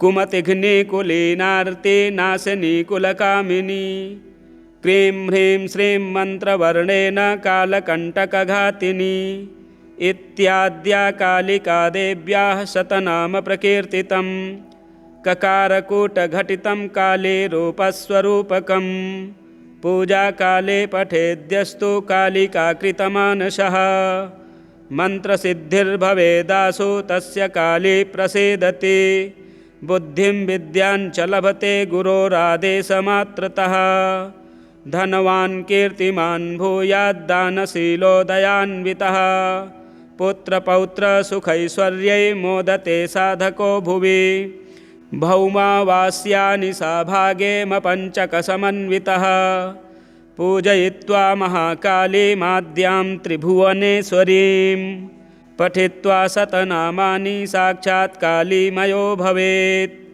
नासाध्यं विद्यते तस्य त्रिषु लोकेषु किञ्चन विद्यायां वाक्पतिः साक्षात् धने धनपतिर्भवेत् समुद्र इव गाम्भीर्ये बले च पवनोपमः तिग्मांशुरिव दुष्प्रेक्ष्यः शशिवत् शुभदर्शनः रूपे मूर्तिधरः कामो योषितां हृदयङ्गमः सर्वत्र जयमाप्नोति स्तवस्यास्य प्रसादतः यं यं कामं पुरस्कृत्य स्तोत्रमेतद्मुदीरयेत् तं तं काममवाप्नोति श्रीमदाद्या प्रसादतः रणे राजकुले द्यूते विवादे प्राणसङ्कटे दस्युग्रस्ते ग्रामदाहे सिंहव्याघ्रावृते तथा अरण्ये प्रान्तरे दुर्गे ग्रहराजभयेऽपि वा ज्वरदाहे चिराव्याधौ महारोगादिसङ्कुले बालग्रहादिरोगे च तथा दुःस्वप्नदर्शने दुस्तरे सलिले वापि पोते वातविपद्गते विचिन्त्य परमां मायामाद्यां कालीं परात्परां यः पठेक्षतनामानि दृढभक्तिसमन्वितः सर्वापद्भ्यो विमुच्येत देवि सत्यं न संशयः न पापेभ्यो भयं तस्य न रोगेभ्यो भयं क्वचित् सर्वत्र विजयस्तस्य न कुत्रापि पराभवः तस्य दर्शनमात्रेण पलायन्ते विपद्गणाः स वक्ता सर्वशास्त्राणां स भोक्ता सर्वसम्पदां स कर्ता जातिधर्माणां ज्ञातीनां प्रभुरेव सः वाणी तस्य वसेद्वक्त्रे कमला निश्चला गृहे तन्नाम्ना मानवाः सर्वे प्रणमन्ति ससम्भ्रमाः दृष्ट्या तस्य तृणायन्ते ह्यणिमाद्यष्टसिद्धयः आद्या काली स्वरूपाख्यं शतनामप्रकीर्तितम् अष्टोत्तरशतावृत्त्या पुरश्चर्यास्य गीयते पुरस्क्रियान्वितं स्तोत्रं सर्वाभीष्टफलप्रदम् शतनामस्तुतिमिमाद्या काली स्वरूपिणी शतनामस्तुतिमिमाद्या काली स्वरूपिणी पठेद्वा पाठयेद्वापि शृणुयात् श्रावयेदपि सर्वपापविनिर्मुक्तो ब्रह्मसायुज्यमापुनुयात्। जय जय श्री महाकाल्यार्पणमस्तु। काली स्तोत्रम्। परशुराम उवाच नमः शङ्करकान्तायै सारायै ते नमो नमः। नमो दुर्गतिनाशिन्यै मायायै ते नमो नमः। नमो नमो जगद्धात्र्यै जगत्कर्त्र्यै नमो नमः। नमोऽस्तु ते जगन्मात्रे कारणायै नमो नमः। प्रसीद जगतां मातः सृष्टिसंहारकारिणी त्वत्पादौ शरणं यामि प्रतिज्ञां सार्थिकां कुरु। त्वयि मे विमुखायाञ्च को मां रक्षितुमीश्वरः। त्वं प्रसन्ना भव शुभे मां भक्तं भक्तवत्सले। युष्माभिः शिवलोके च मह्यं दत्तो वरः पुरा तं वरं सफलं कर्तुं त्वमर्हसि वरानने। रेणुकेयस्तवं श्रुत्वा प्रसन्ना भवदम्बिका मा भैरित्येवमुक्त्वा तु तत्रैवान्तरधीयत। एतद्भृगुकृतं स्तोत्रं भक्तियुक्तश्च यः पठेत् महाभयात् समुत्तीर्णः स भवेदेव लीलया। स पूजितश्च त्रैलोक्ये तत्रैव विजयी भवेत्। ज्ञानी श्रेष्ठो भवेच्चैव वैरिपक्षविमर्दकः। श्रीब्रह्मवैवर्तपुराणान्तर्गत श्रीपरशुरामकृतं कालीस्तोत्रं सम्पूर्णम्। कालिकाशतनामस्तोत्रं। श्रीगणेशाय नमः।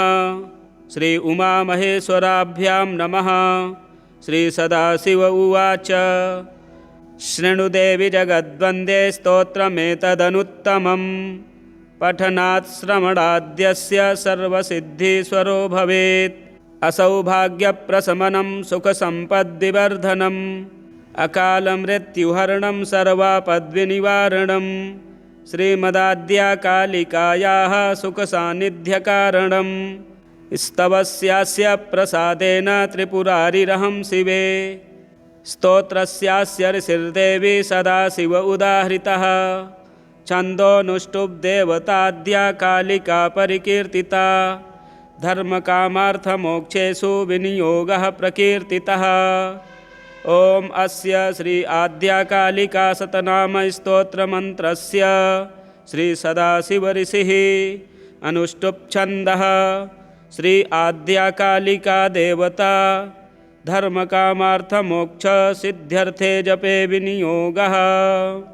ह्रीं काली श्रीं कराली च क्रीं कल्याणी कलावती कमला कलिदर्पघ्नि कपर्दीशकृपान्विता कालिका कालमाता च काला नलसमद्युतिः कपर्दिनी करालास्या करुणामृतसागरा कृपामयी कृपाधारा कृपापारा कृपागमा कृशानुः कपिला कृष्णा कृष्णानन्दविवर्धिनी कालरात्रिः कामरूपा कामपाशविमोचनी कादम्बिनी कलाधारा कलिकल्मषनाशिनी कुमारी पूजनप्रीता कुमारी पूजकालया कुमारी भोजनानन्दा कुमारी रूपधारिणी कदम्बवनसञ्चारा कदम्बवनवासिनी कदम्बपुष्पसन्तोषा कदम्बपुष्पमालिनी किशोरी कलकण्ठा च कलनादनिनादिनी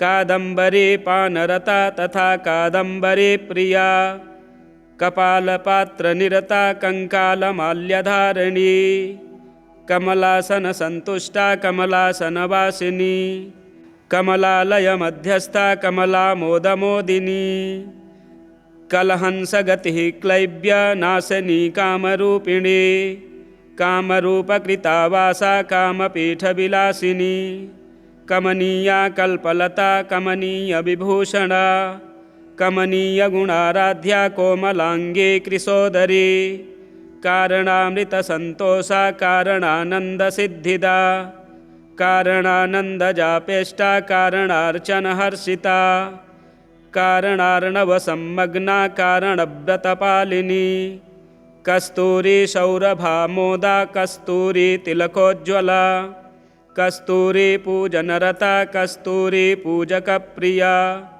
कस्तूरी दाहजननी कस्तूरी मृगतोषिणी कस्तूरी भोजनप्रीता कर्पूरा मोदमोदिता कर्पूरमालाभरणा कर्पूरचन्दनोक्षिता कर्पूरकारणाह्लादा कर्पूरामृतपायिनी कर्पूरसागरस्नाता कर्पूरसागरालया कूर्चबीजजपप्रीता कूर्चजापपरायणा कुलीना कौलिकाराध्या कौलिकप्रियकारिणी कुलाचारा कौतुकिनी कुलमार्गप्रदर्शिनी काशेश्वरी कष्टहर्त्री काशेशवरदायिनी काशेश्वरकृतामोदा काशेश्वरमनोरमा कलमञ्जीरचरणा क्वणत्काञ्ची विभूषणा काञ्चनाद्री कृतागारा काञ्चनाचलकौमुदी कामबीजजपानन्दा कामबीजस्वरूपिणी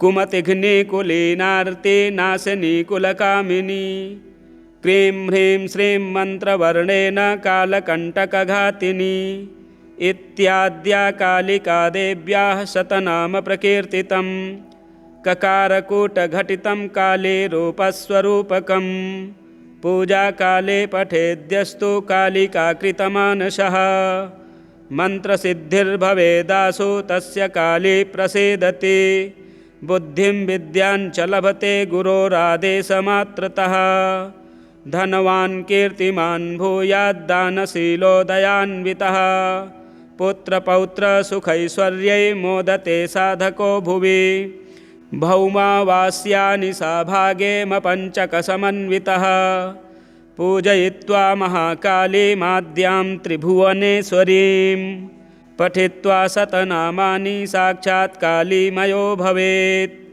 नासाध्यं विद्यते तस्य त्रिषु लोकेषु किञ्चन विद्यायां वाक्पतिः साक्षात् धने धनपतिर्भवेत् समुद्र इव गाम्भीर्ये बले च पवनोपमः तिग्मांशुरिव दुष्प्रेक्ष्यः शशिवत्सुभदर्शनः रूपे मूर्तिधरः कामो योषितां हृदयङ्गमः सर्वत्र जयमाप्नोति स्तवस्यास्य प्रसादतः यं यं कामं पुरस्कृत्य स्तोत्रमेतद्मुदीरयेत् तं तं काममवाप्नोति श्रीमदाद्या प्रसादतः। रणे राजकुले द्यूते विवादे प्राणसङ्कटे दस्युग्रस्ते ग्रामदाहे सिंहव्याघ्रावृते तथा अरण्ये प्रान्तरे दुर्गे ग्रहराजभयेऽपि वा ज्वरदाहे चिराव्याधौ महारोगादिसङ्कुले बालग्रहादिरोगे च तथा दुःस्वप्नदर्शने दुस्तरे सलिले वापि पोते वातविपद्गते विचिन्त्य परमां मायामाद्यां कालीं परात्परां यः पठेक्षतनामानि दृढभक्तिसमन्वितः सर्वापद्भ्यो विमुच्येत देवि सत्यं न संशयः। न पापेभ्यो भयं तस्य न रोगेभ्यो भयं क्वचित् सर्वत्र विजयस्तस्य न कुत्रापि पराभवः।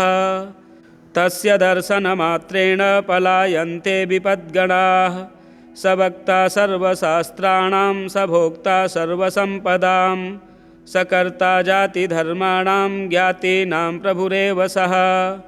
वाणी तस्य वसेद्वक्त्रे कमला निश्चला गृहे तन्नाम्ना मानवाः सर्वे प्रणमन्ति ससम्भ्रमाः।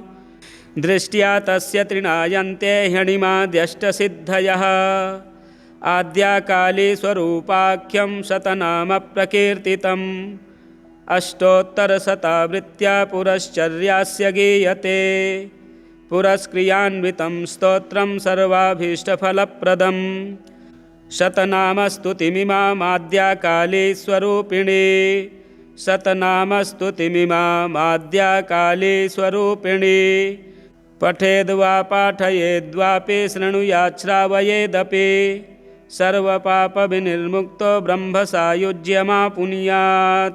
जय जय श्री महाकाल्यार्पणमस्तु। काली स्तोत्रम्। परशुराम उवाच नमः शङ्करकान्तायै सारायै ते नमो नमः। नमो दुर्गतिनाशिन्यै मायायै ते नमो नमः। नमो नमो जगद्धात्र्यै जगत्कर्त्र्यै नमो नमः। नमोऽस्तु ते जगन्मात्रे कारणायै नमो नमः। प्रसीद जगतां मातः सृष्टिसंहारकारिणी त्वत्पादौ शरणं यामि प्रतिज्ञां सार्थिकां कुरु। त्वयि मे विमुखायाञ्च को मां रक्षितुमीश्वरः। त्वं प्रसन्ना भव शुभे मां भक्तं भक्तवत्सले। युष्माभिः शिवलोके च मह्यं दत्तो वरः पुरा तं वरं सफलं कर्तुं त्वमर्हसि वरानने। रेणुकेयस्तवं श्रुत्वा प्रसन्ना भवदम्बिका मा भैरित्येवमुक्त्वा तु तत्रैवान्तरधीयत। एतद्भृगुकृतं स्तोत्रं भक्तियुक्तश्च यः पठेत् महाभयात् समुत्तीर्णः स भवेदेव लीलया। स पूजितश्च त्रैलोक्ये तत्रैव विजयी भवेत्। ज्ञानी श्रेष्ठो भवेच्चैव वैरिपक्षविमर्दकः। श्रीब्रह्मवैवर्तपुराणान्तर्गत श्रीपरशुरामकृतं कालीस्तोत्रं सम्पूर्णम्। कालिकाशतनामस्तोत्रं। श्रीगणेशाय नमः। श्री उमामहेश्वराभ्यां नमः। श्रीसदाशिव उवाच शृणुदेवि जगद्वन्द्वे स्तोत्रमेतदनुत्तमं पठनात् श्रवणाद्यस्य सर्वसिद्धिस्वरो भवेत्। असौभाग्यप्रशमनं सुखसम्पद्विवर्धनम् अकालमृत्युहरणं सर्वापद्विनिवारणम् श्रीमदाद्याकालिकायाः सुखसान्निध्यकारणम् स्तवस्यास्य प्रसादेन त्रिपुरारिरहं शिवे। स्तोत्रस्यास्य ऋषिर्देवी सदाशिव उदाहृतः। छन्दोऽनुष्टुप्देवताद्या कालिका परिकीर्तिता। धर्मकामार्थमोक्षेषु विनियोगः प्रकीर्तितः। ॐ अस्य श्री आद्याकालिका शतनामस्तोत्रमन्त्रस्य श्री सदाशिवऋषिः अनुष्टुप्छन्दः। श्री आद्याकालिका देवता धर्मकामार्थमोक्षसिद्ध्यर्थे जपे विनियोगः। ह्रीं काली श्रीं कराली च क्रीं कल्याणी कलावती कमला कलिदर्पघ्नि कपर्दिशकृपान्विता कालिका कालमाता च काला नलसमद्युतिः कपर्दिनी करालास्या करुणामृतसागरा कृपामयी कृपाधारा कृपापारा कृपागमा कृशानुः कपिला कृष्णा कृष्णानन्दविवर्धिनी कालरात्रिः कामरूपा कामपाशविमोचनी कादम्बिनी कलाधारा कलिकल्मषनाशिनी कुमारी पूजनप्रीता कुमारी पूजकालया कुमारी भोजनानन्दा कुमारी रूपधारिणी कदम्बवनसञ्चारा कदम्बवनवासिनी कदम्बपुष्पसन्तोषा कदम्बपुष्पमालिनी किशोरी कलकण्ठा च कलनादनिनादिनी कादम्बरी पानरता तथा कादम्बरी प्रिया कपालपात्रनिरता कङ्कालमाल्यधारिणी कमलासनसन्तुष्टा कमलासनवासिनी कमलालयमध्यस्था कमलामोदमोदिनी कलहंसगतिः क्लैब्यनाशिनी कामरूपिणी कामरूपकृता वासा कामपीठविलासिनी कमनीया कल्पलता कमनीयविभूषणा कमनीयगुणाराध्या कोमलाङ्गी कृशोदरी कारणामृतसन्तोषा कारणानन्दसिद्धिदा कारणानन्दजापेष्टा कारणार्चनहर्षिता कारणार्णवसंमग्ना कारणव्रतपालिनी कस्तूरी सौरभामोदा कस्तूरी तिलकोज्ज्वला कस्तूरी पूजनरता कस्तूरी पूजकप्रिया कस्तूरी दाहजननी कस्तूरी मृगतोषिणी कस्तूरी भोजनप्रीता कर्पूरामोदमोदिता कर्पूरमालाभरणा कर्पूरचन्दनोक्षिता कर्पूरकारणाह्लादा कर्पूरामृतपायिनी कर्पूरसागरस्नाता कर्पूरसागरालया कूर्चबीजजपप्रीता कूर्चजापपरायणा कुलीना कौलिकाराध्या कौलिकप्रियकारिणी कुलाचारा कौतुकिनी कुलमार्गप्रदर्शिनी काशेश्वरी कष्टहर्त्री काशेशवरदायिनी काशेश्वरकृतामोदा काशेश्वरमनोरमा कलमञ्जीरचरणा क्वणत्काञ्ची विभूषणा काञ्चनाद्री कृतागारा काञ्चनाचलकौमुदी कामबीजजपानन्दा कामबीजस्वरूपिणी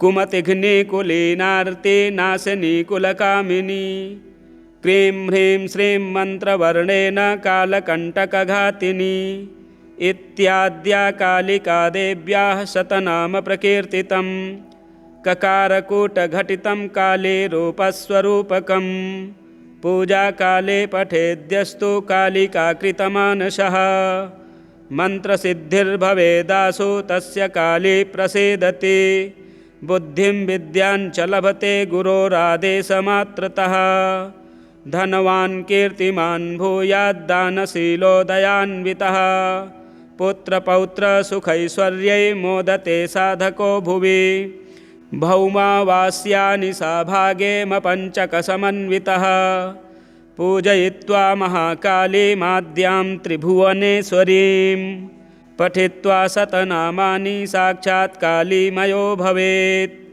नासाध्यं विद्यते तस्य त्रिषु लोकेषु किञ्चन विद्यायां वाक्पतिः साक्षात् धने धनपतिर्भवेत् समुद्र इव गाम्भीर्ये बले च पवनोपमः तिग्मांशुरिव दुष्प्रेक्ष्यः शशिवत्शुभदर्शनः रूपे मूर्तिधरः कामो योषितां हृदयङ्गमः सर्वत्र जयमाप्नोति स्तवस्यास्य प्रसादतः यं यं कामं पुरस्कृत्य स्तोत्रमेतद्मुदीरयेत् तं तं काममवाप्नोति श्रीमदाद्या प्रसादतः रणे राजकुले द्यूते विवादे प्राणसङ्कटे दस्युग्रस्ते ग्रामदाहे सिंहव्याघ्रावृते तथा अरण्ये प्रान्तरे दुर्गे ग्रहराजभयेऽपि वा ज्वरदाहे चिराव्याधौ महारोगादिसङ्कुले बालग्रहादिरोगे च तथा दुःस्वप्नदर्शने दुस्तरे सलिले वापि पोते वातविपद्गते विचिन्त्य परमां मायामाद्यां कालीं परात्परां यः पठेक्षतनामानि दृढभक्तिसमन्वितः सर्वापद्भ्यो विमुच्येत देवि सत्यं न संशयः न पापेभ्यो भयं तस्य न रोगेभ्यो भयं क्वचित् सर्वत्र विजयस्तस्य न कुत्रापि पराभवः तस्य दर्शनमात्रेण पलायन्ते विपद्गणाः स वक्ता सर्वशास्त्राणां स भोक्ता सर्वसम्पदां स कर्ता जातिधर्माणां ज्ञातीनां प्रभुरेव सः वाणी तस्य वसेद्वक्त्रे कमला निश्चला गृहे तन्नाम्ना मानवाः सर्वे प्रणमन्ति ससम्भ्रमाः दृष्ट्या तस्य तृणायन्ते ह्यणिमाद्यष्टसिद्धयः